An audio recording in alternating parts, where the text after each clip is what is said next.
పేర్ని నాని మచిలీపట్నం గోడౌన్లలో దాదాపుగా 7,500 సుమారు రేషన్ బియ్యం బస్తాలు మిస్ అయ్యాయి. మనందరికీ తెలుసు అవి పేదలకు పంచాల్సినవి. సో ఇది కూడా ఒక మిస్టీరియస్ స్టోరీ లాగా సాగుతుంది. ఫస్ట్ ఏమో 2,000 బస్తాలు 3,000 బస్తాలు అన్నారు, తర్వాత 4,800 బస్తాలు అన్నారు, తర్వాత తూచు 6,000 చిల్లర అన్నారు, ఇప్పుడు ఫైనల్గా 7,500 సుమారు బస్తాలు మిస్ అయినాయి అని చెప్తున్నారు. మరి అధికారులు కూడా ఒక్కొక్కసారి లెక్కేసినప్పుడు ఒక్కొక్క లెక్క ఎందుకు వస్తుందో నాకైతే అర్థం కాలేదు. మొత్తంగా మరి జగన్ అప్పటికే ఆయన 1,70,00,000 ఎంతో ఫైన్ రూపంలో కట్టి తప్పించుకోవాలని చూసినట్టున్నాడు. వాస్తవానికి ఈ కేసు నమోదైనప్పటి నుంచి కూడా పేర్ని నాని సతీమణి ఎవరు సుధారాణి ఏదో ఉంది ఆవిడ పేరు, ఆవిడ జయసుధ, మొత్తానికి ఆవిడైతే పరారీలో ఉంది. అలాగే ఆ గోడౌన్లో సెక్రటరీ కూడా పరారీలో ఉన్నాడు. అయితే తాజాగా పేర్ని నాని సెక్రటరీ అయినటువంటి మానస తేజానైతే పోలీసులు అరెస్టు చేసినట్టుగా కొంత సమాచారం అయితే వస్తుంది. బట్ అధికారికంగా పోలీసులు అయితే దీన్ని ధృవీకరించాల. ఎలా ఆఫ్ ద రికార్డ్ ఏదన్నా విచారణ చేస్తున్నారేమో మనకైతే తెలియదు, కానీ కోర్టు ముందు ప్రవేశపెడతారేమో మనకైతే తెలియదు, కానీ పోలీసులు అయితే ధృవీకరించలేదు. కానీ బట్ మానస తేజను అరెస్టు చేసినట్టుగా కొన్ని ప్రముఖ ఛానల్స్లో స్కూలింగ్లో కానివ్వండి బ్రేకింగ్ న్యూస్లో అయితే రావడం జరిగింది. ఒకవేళ అదే కన్నా జరిగితే ఖచ్చితంగా ఆ ఉచ్చు పేర్నే నాని మెడకు ఆయన కుటుంబ సభ్యుల మెడకు చుట్టుకోబోతుంది. ఒకవేళ మానస తేజ ఎవరైతే ఉన్నారో సెక్రటరీ పేర్ని నాని సెక్రటరీ నోరు విప్పితే దీని వెనక గుట్టంతా కూడా బయటపడే అవకాశం ఉంది. వాస్తవానికి ఈ ఇష్యూ జరిగినప్పటి నుంచి మానస తేజతో పాటు పేర్ని నాని సతీమణి వీళ్ళిద్దరూ కూడా అండర్ గ్రౌండ్కి వెళ్ళిపోయారు. ఎక్కడున్నారో తెలీదు, ఫోన్ స్విచ్ ఆఫ్, వాళ్ళని ట్రేస్ చేయడం కూడా పోలీసులకు సాధ్యపడలేదు. కేవలం పేర్ని నాని మాత్రమే బయట తిరుగుతున్నాడు, కొడుకును పేర్ని నాని మాత్రమే బయట కనపడుతున్నారు, కానీ సతీమణి ఈ మానస తేజ ఎవరైతే పేర్ని నాని సెక్రటరీ ఉన్నాడో బయట ఇద్దరు కనపడట్లా. అయితే మానస తేజను మాత్రం పోలీసులు ట్రేస్ చేసి అరెస్ట్ చేసినట్టుగా తెలుస్తుంది. ఒక రకంగా ఇది పేర్ని నాని కుటుంబ సభ్యుల వెనులో వణుకు లాంటిది. ఎందుకంటే ఈ నోరు విప్పితే ఏ బండారం బయటకు వస్తే అది ఎవరి మెడకు చుట్టుకుంటుందో అనే భయం ఇప్పటికే పేర్ని నానిలో ఉంది. ఒక రకంగా పేర్ని నాని కొంతమంది టీడీపీ నేతల చేత రాయబారాలు పంపుతున్నట్టుగా కూడా తెలుస్తుంది. అంటే ఈ కేసును చూసి చూడనట్టు వదిలేస్తే తనకు ఏదో బెనిఫిట్స్ ఉంటాయి కదా, నేను ఇది చేస్తాను లేకపోతే పార్టీకి ఇది ఇస్తాను నన్ను వదిలేండి అని చెప్పి ఉంటాయి కదా, ఆ టైపు రాయబారాలు అయితే కొంతమంది నేతల నుంచి పంపుతున్నట్టు తెలుస్తుంది. బట్ దీన్ని హైకమాండ్ అయితే పూర్తి స్థాయిలో తిరస్కరించింది. జరిగిన తప్పు ఆధారాలతో నిరూపించబడితే శిక్ష అనుభవించాల్సిందేనని చెప్పి చంద్రబాబు గారు ఖరాఖండిగా తేల్చి చెప్పినట్టు తెలుస్తుంది. ఇక అసలు విషయం తెలుసు, ఇది గతంలో మన కొడాలి నాని పౌర సరఫరా శాఖ మంత్రిగా ఉన్నప్పుడు గోడౌన్లోనూ అద్దెకి తీసుకోవడం జరిగింది గవర్నమెంట్. వాస్తవానికి అందులో పెట్టినటువంటి వస్తువులు పాడైనా మాయమైనా లేదా తూకం తగ్గినా దానికి గోడౌన్దే బాధ్యత. ఇది ఆ రూల్స్లోనే ఉంటుంది, అగ్రిమెంట్ రూల్స్లోనే ఉంటుంది. మరి ఇప్పుడు 7,500 బస్తాలు తగ్గాయి. వాస్తవానికి దీనికి విదేశాలకు రేషన్ బియ్యం తరలిపోవడానికి సంబంధం ఉందా అంటే ఎస్ అవుననే సమాధానం వస్తుంది. ఎందుకంటే ఇదేం బస్తా 2 బస్తాలు కాదు, ఎవడన్నా దాచుకోవడానికో లేదా వీటిని వేరే చోట స్టోర్ చేయడం కూడా 7,000 బస్తాలు స్టోర్ చేయడం అంటే ఇంకొక గోడౌన్ కావాలా, అంత ఈజీగా స్టోర్ అవ్వ, లేదా దేశం దాటి వెళ్ళిపోయి ఉండాలి. కాకినాడ పోర్ట్ నుంచి దేశం దాటి వెళ్ళిపోయి ఉండాలి. ఇటీవల కాకినాడ పోర్టులో రేషన్ బియ్యాన్ని ఎలా పట్టుకున్నారో మనందరం చూసాం.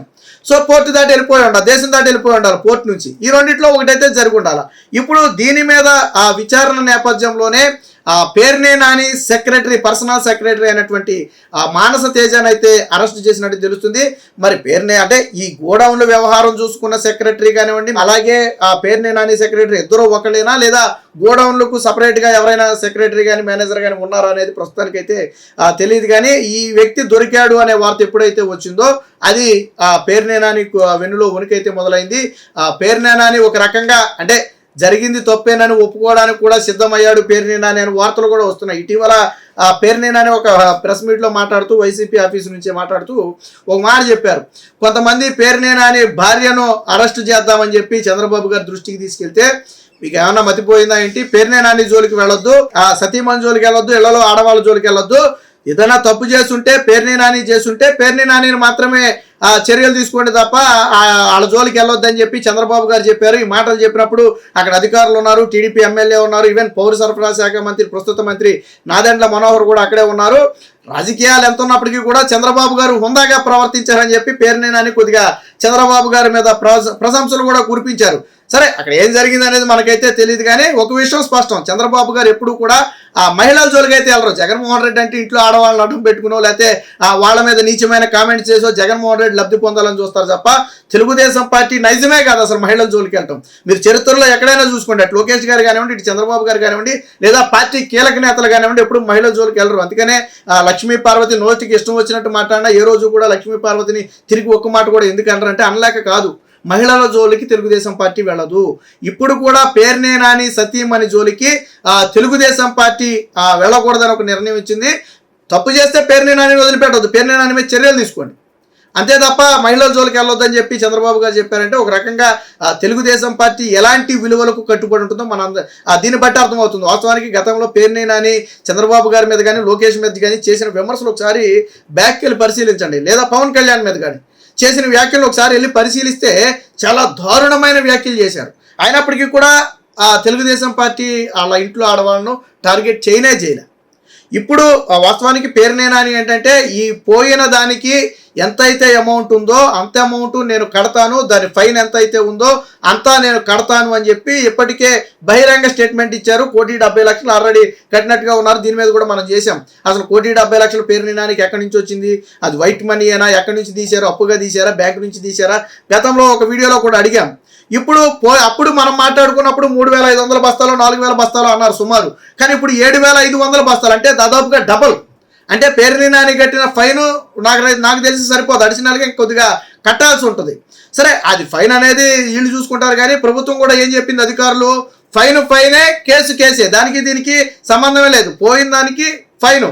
బట్ ఇది ఎక్కడికి వెళ్ళింది ఏంటి అనేది ఆరాలు తీసి దీనికి బాధ్యులైన వారి మీద చర్యలు తీసుకోవాలి. ఎందుకంటే పోవటం అంటే అంత ఈజీగా తెలివిగా పేర్ని నానినే మా గోడౌన్లో బియ్యం మిస్ అయ్యాయని చెప్పి ఆయనే లేఖ రాశాడు. ఎందుకంటే ఎప్పటికైనా విజిలెన్స్ అధికారులు వచ్చి విచారణ చేస్తే మళ్ళీ తెల్లని దొంగ అంటారని చెప్పి రివర్స్లో పేర్ని నానినే లేఖ రాశాడు.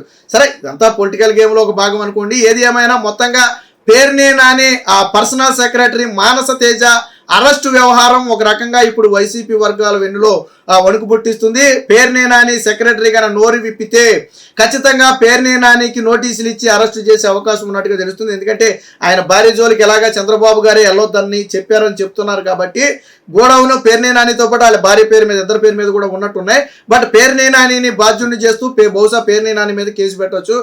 పేర్ని నాని నాకు సంబంధం లేదు, మా ఆవిడ పేరు మీద ఉందంటే అప్పుడు ఏం జరుగుతుందో మనకైతే తెలియదు. కానీ ఏది ఏమైనా మొత్తంగా ఈ రేషన్ బియ్యం ఏదైతే మిస్ అయిందో మచిలీపట్నం గోడౌన్ నుంచి ఈ వ్యవహారం అయితే రాష్ట్ర ప్రభుత్వం సీరియస్గా తీసుకుంది. ఈ కేసు నమోదే కాదు, ఈ మిస్ అయిన బస్తాలు ఎక్కడికి వెళ్ళాయి, ఇది అతిపెద్ద ఇష్యూ. మిస్ అయిన బస్తాల్ని థర్డ్ పార్టీకి ఎవరికైనా అమ్ముకున్నారా, లేదా రాష్ట్రం దాటించారా, దేశం దాటించారా, దీనిలో ఎవరెవరు ఇన్వాల్వ్ అయి ఉన్నారు, కేవలం పేర్ని నాని కుటుంబం మాత్రమే ఉందా, లేదా ఇందులో ఎవరి సహకారమైనా ఉందా, ఎవరు ఈ 7,000 బస్తాలు తరలించడం చిన్న విషయం కాదు. నేను చెప్పా, లారీలు తరలించాలా, దానికి గోడౌన్లు కావాలా, ఇదంతా పెద్ద ఇష్యూ వ్యవహారం. మరి ఏం జరిగింది అనేది కూటమి ప్రభుత్వం అయితే దృష్టి సారించింది. మొత్తంగా Perni Nani personal secretary arrest వ్యవహారం అనేది ఇప్పుడు వైసీపీ వర్గాల్లో వణుకు పుట్టిస్తుంది అనేది మాత్రం వాస్తవం. Please subscribe to Leo news for more videos.